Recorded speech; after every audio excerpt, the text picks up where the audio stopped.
Everybody, David Wayne here live from Essence Anyone. We got our girl R&B artist Teedra Moses. Hey, How are you? I'm very, very blessed. It is absolutely a pleasure to meet you and finally get a chance to interview because I love your vocal tones. Thank you. You are incredible. Thank you. When did you start singing? I actually started singing professionally like right before I started singing, before I got signed. Like I put out an album maybe 3 years after I started singing professionally. I was a wardrobe stylist first. Really? Yeah, I was an assistant to my best friend, Andre McKenzie. And I could always sing. My children's father was a rapper at the time. I could always sing, and the music was always around. And eventually, I just decided I wanted to start doing it. Right. And you are an independent artist. Yes. For you to be an independent artist in the R&B genre in today's society, how technology is really amazing and everything. What did it take to feel? Financially, it's tough.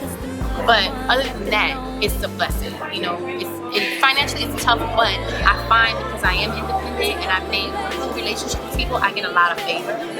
But that's the only difference. The major problem is just the finances. The finances aren't there to promote it correctly. We can put together great albums because I have all great friends that make great music. But it's hard always to promote it. But I love it. And like you said, there's such thing as the internet now that we can use all the social media and blogs such as yourself that can get out the word. So it's cool. I love it. And we have creative control. Right. And that's the important part. I try to tell people being an artist and having creative control is so important. Because you don't want to just go ahead and say, you know what, let me sign to X, Y, and Z. Right. I got one in mind. I'm not going to sign to X, Y, and Z and blah, because they want this, and they want as much accomplished. Right. That's just no good. And that's part of the reason I'm doing it. Because I've worked very hard to build up the equity in my publishing. I've written songs for others, I've written songs for myself. I'm known as a pretty decent writer, so I just don't think it's fair for you to come in and take a piece of that when you didn't help me build it. You wasn't needed to be in the gym when I was writing. Right. And you don't know they're really strong. No. And I gotta ask you, your writing is flawless. Thank you. Where do you get inspired to, just write? Real experiences, when I get hurt, that's the best time to write, and it's really sad because I think that a lot of people will say like, oh, maybe music is the same as she happened now. It really does affect you when more soul comes out of you, more rawness comes out of you in situations that's comfortable. When my money ain't right, I write better. When my heart's broken, I write better. I try to tell people all the time, like, it's unfortunate. Yeah, like sometimes being in a good mood is not too good. Don't get me wrong. Don't get me wrong. Feeling good about myself is always a great place to write from. But me feeling good about myself is not dictating about how well my money is. So. And you been doing a lot of touring. Yes. Tell me about getting your staging together, because I see there's a lot of preparation. Really, I'm a very on stage. I'm very uncontrived. We rehearse the music, but what I'm going to do, nobody ever knows. I'm just like I feed off of. If I'm sitting here talking to you and you're interviewing me, I'm not going to say the same things I said to the last person interviewing because I'm feeding off of your energy, and that's kind of how I am on the show. I feed off of that audience. And, I'm blessed to say I've had different audiences from here to Europe. And you've had an affiliation with these artists. How's it love from that people you're not working? It's a blessing. I have Rick Ross on 2 records on my new album, Cognac Conversation, that comes out August 7th. Yes, and it's pre-ordered.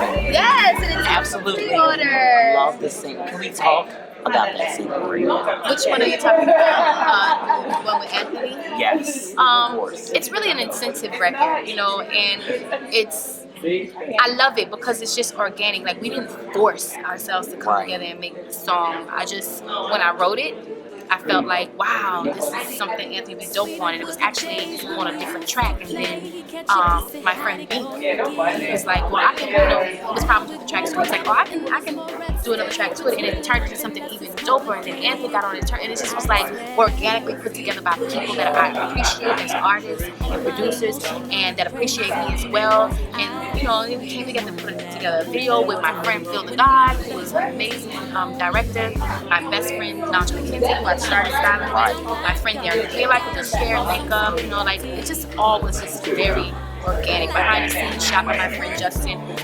Everything about that record was organic and out of love. It was so amazing. Thank you. Just looking at the whole package, I felt my heart. Oh wow! Thank you. Beautiful production. And for you, as you mentioned hairs like this, you go through hair colors like that. How do you decide what hair colors you want to go through like that? This wasn't a decision. So tell us what happened. I like that though. I was like, wait a minute. My hair's way lighter than usual. I've never done this light. You know, when I was way younger, I did something similar, not this light. I wanted to lift one color, you know, one shade, and she was like, okay, in order to lift you, I have to lift your hair. Right. So she lifted my hair, and I'm looking at it, and I'm like, yo, this is not what I want. And then she puts the color in, and it's like orange, and I'm like, yo, this is not what I want.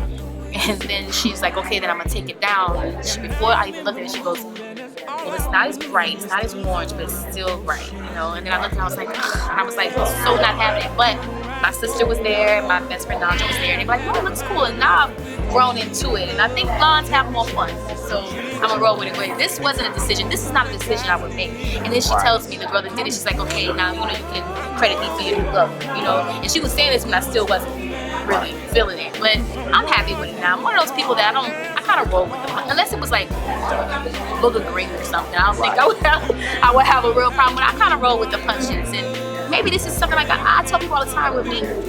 I make plans all the time, whether it's my hair, my music, whatever. I make these plans, but it doesn't always pan out like I want it to. But it always pans out the right way. And when I saw, you know, me, I was doing the video with Anthony the next day. Wow, you were like, so I was like, wow, yeah, my hair is not, you know.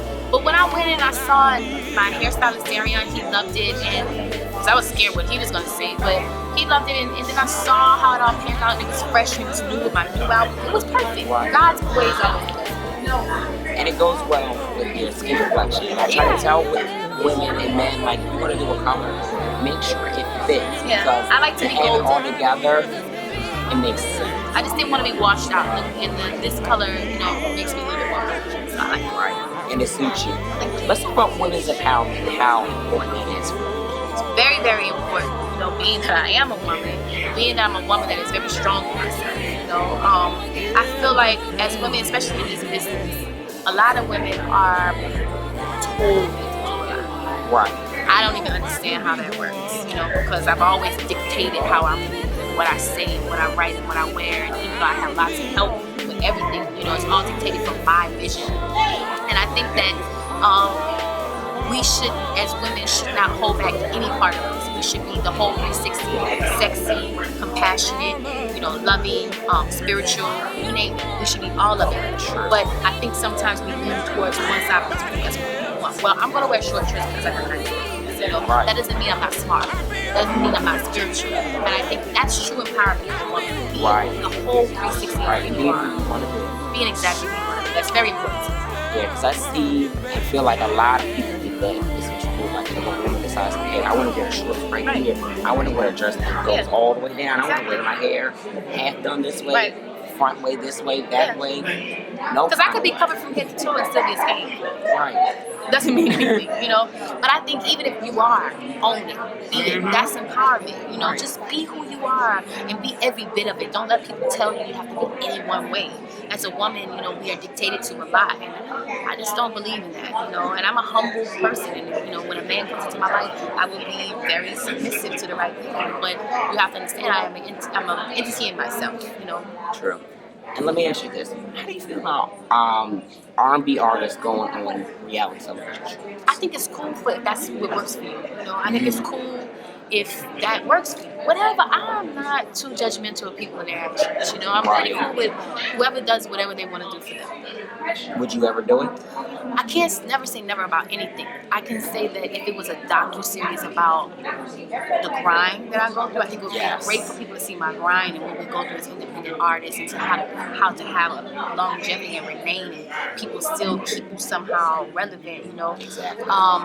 But I wouldn't want to do one of the shows where I'm just like at my house and, hey girl, what's up? I just wouldn't want to do that. Not that I'm knocking it. It's different things for different people.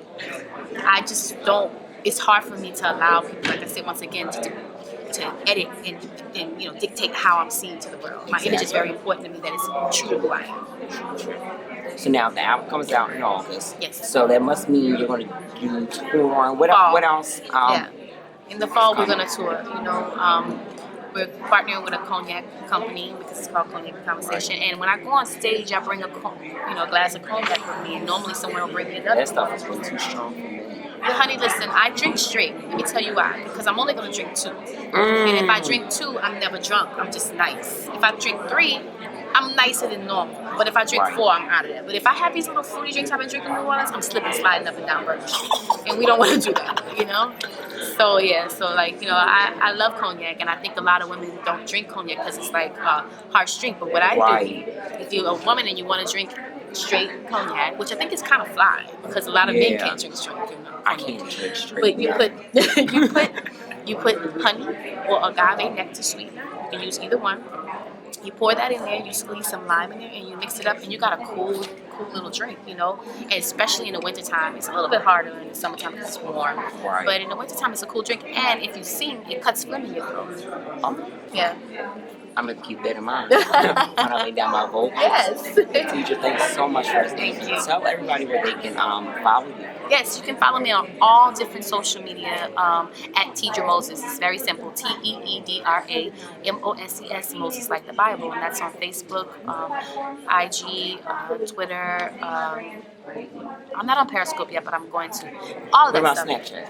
Snapchat, I've had Snapchat for years, and I used to just send the Snapchat to my sons when I was in a different country or something like that, and keep it very private.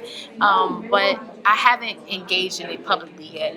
I don't really want to be on like that all the time. They say maybe I should have someone do it for me, but I'm probably going to engage because I just want to stay engaged with my fans, and I don't know if my fans are quite there yet, because I have a more older. Right. And so you want to try to reach maybe like a little bit younger? Yeah, so I'm probably going to end up doing it. I'm probably going to end up doing it.